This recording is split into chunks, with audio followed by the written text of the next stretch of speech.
छठे स्थान में शुक्रदेव। वराह मीर जी कहते हैं कि जिसके भी छठे स्थान में शुक्र हो, ऐसे इंसान का कोई शत्रु होता ही नहीं।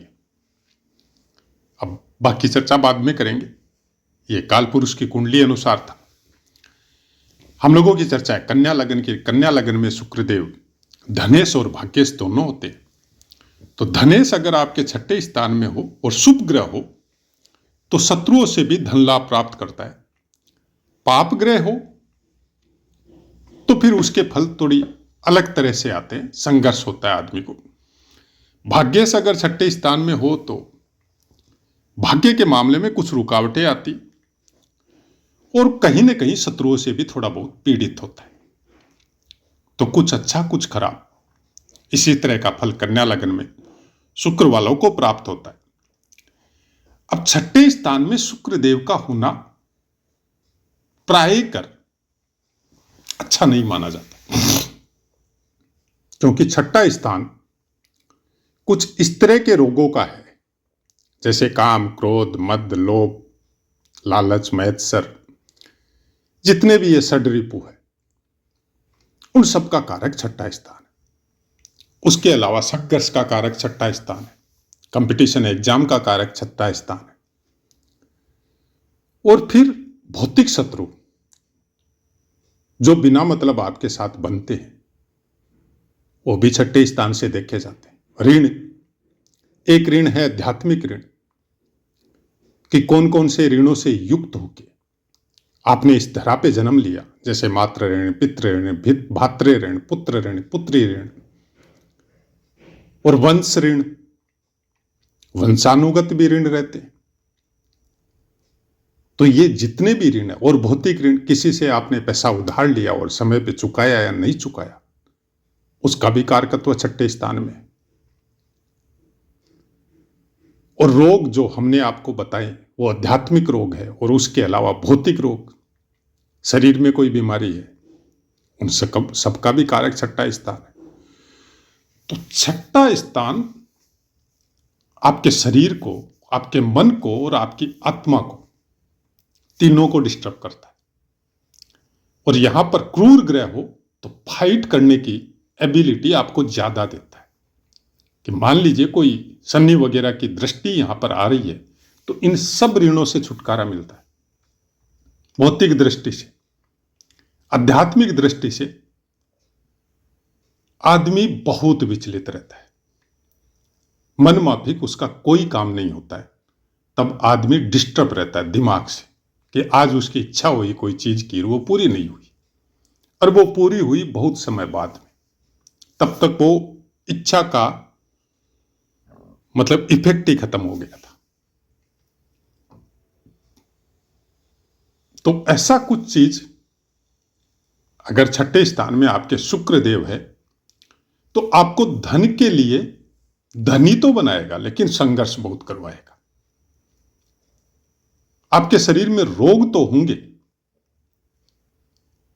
और उन रोगों से लड़ने में आपको कोई ज्यादा कुछ नहीं करना पड़ेगा, क्योंकि शुक्र कोई लंबे चौड़े रोग नहीं देता। केवल अपने चरित्र को अच्छा रखना पड़ेगा, अपनी दृष्टि को कामुकता से दूर रखना पड़ेगा। तब बाकी रोग, आपके भौतिक रोग जो है वो आपको परेशान नहीं करेंगे, लेकिन आध्यात्मिक रोग जो है वो परेशान जरूर करेंगे। काम, क्रोध, मद, लोभ, ये बहुत बड़े शत्रु है, और छठे स्थान सबसे बड़ा कारक है इन शत्रुओं का।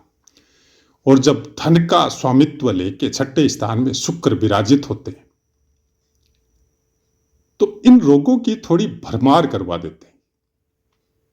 काम की भी इच्छा होती है, क्रोध भी आता है, इच्छा पूरी नहीं हो तो, मदांध भी होता है आदमी, लोभ भी होता है, क्योंकि खर्चे जब होंगे तो उन खर्चों का भी लोभ होगा। छठे स्थान में बैठा हुआ द्वादश स्थान पे पूर्ण दृष्टि देता है आपको। तो शुक्र भोग का कारक भी बोला जाता है। अब भोग में अगर आप ये समझ ले कि केवल काम भोग का कारक है, भोग का मतलब केवल काम नहीं होता। भोग का मतलब वो सब भोग है जिसको ऐश्वर्य के रूप में आप भोगना चाहते हैं। अच्छा घर हो, अच्छी गाड़ी हो, अच्छा बंगला हो, अच्छे स्त्री पुत्र हो, समाज में नाम हो, देश में नाम हो, ये सब भोग है। मद, मद जो उसको मतलब आप किस तरह की व्याख्या करेंगे ये अपने खुद के ज्ञान के ऊपर है। लेकिन मद वो चीज है जिसका लोभ अगर है आदमी के अंदर तो उसको छूटना बहुत मुश्किल है। बोला जाता ना कि कुर्सी का मत, सत्ता का मत, तो ये आप शायद कोई सीट पर है, कोई बहुत बड़ी सीट पर है और जहां पर आपका मतलब बहुत बड़ा प्रभाव है, तो वहां पर पैसे का लोभ का जरूरत ही नहीं है, क्योंकि आपके एक इशारे पे दुनिया भर के पैसे आपके सामने इकट्ठे हो सकते हैं। वहां उस जगह का लोभ वो नहीं छूटता है। जैसे बहुत बड़े बड़े नेताओं को आपने देखा होगा, वो कुर्सी नहीं छोड़ना चाहते, क्योंकि उस कुर्सी में वो पावर है, उस पावर के सामने बाकी सब पावर फेल है। सब चीज उनकी मुट्ठी में है, वो कुछ भी कर सकते हैं किसी भी समय। तो ये मद वाला जो कहानी है ये छठे स्थान से आती। अब पावरफुल ग्रह में शुक्रदेव शुभ भी है और पावरफुल भी है। शुक्रदेव को यह मत मानिए कि केवल शुभ है। ये जब अपनी पर आते हैं तो इनके बल के सामने बाकी कोई टिक नहीं सकता।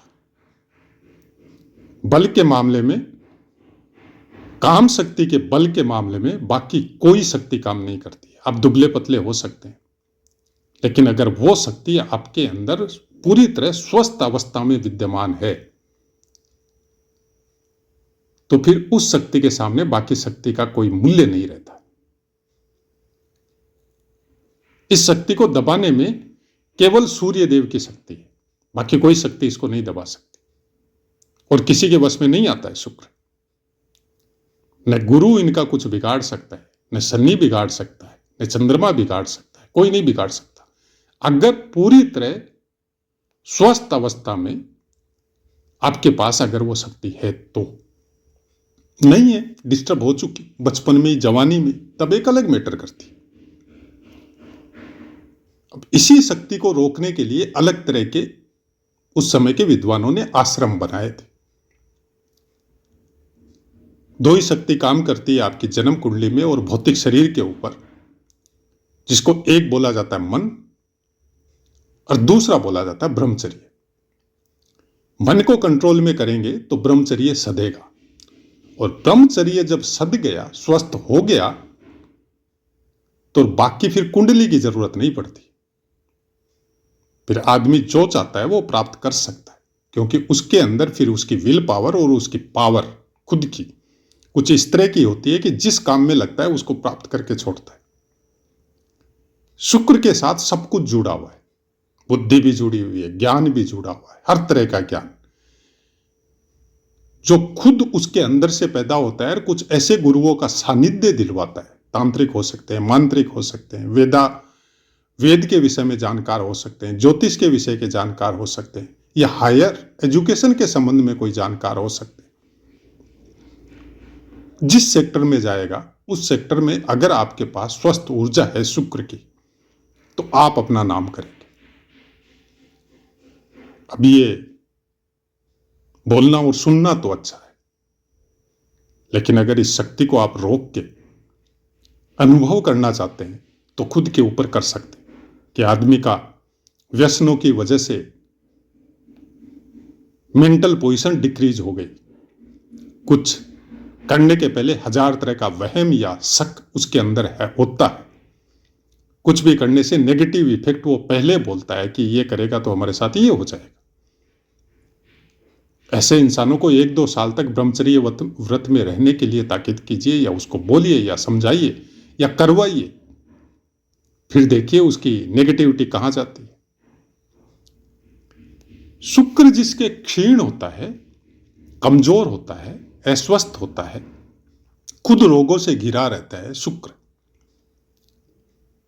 तो फिर ऐसे इंसानों पे जो बोला जाता है ना कि इसके ऊपर तंत्र क्रिया हो गई, मंत्र क्रिया हो गई, नजर हो गई, ऐसे ही बच्चों पे होती है। या तो बाई बर्थ कोई कुंडली में ऐसे योग लेके आया है कि शुक्र ग्रह जो है वो डिस्टर्ब है, या फिर अपने कर्मों के द्वारा उसने ऐसा कर दिया। बाई बर्थ अगर कोई लेके आता है तो कर्मों के द्वारा उसको ठीक किया जा सकता है। यह जिम्मेदारी है लालन पालन करने वालों की, और जिनके साथ वो रह रहा है या अपना समय गुजार रहा है उन लोगों की, कि उसको वो ठीक अगर कर देते तो फिर बाकी चीजें ऑटोमेटिक ठीक होनी शुरू होती। तो आशा है मित्रों पाठ समझ में आया होगा। अब अपनी वाणी को विराम देते हैं, आपसे आज्ञा लेते हैं। जय माता।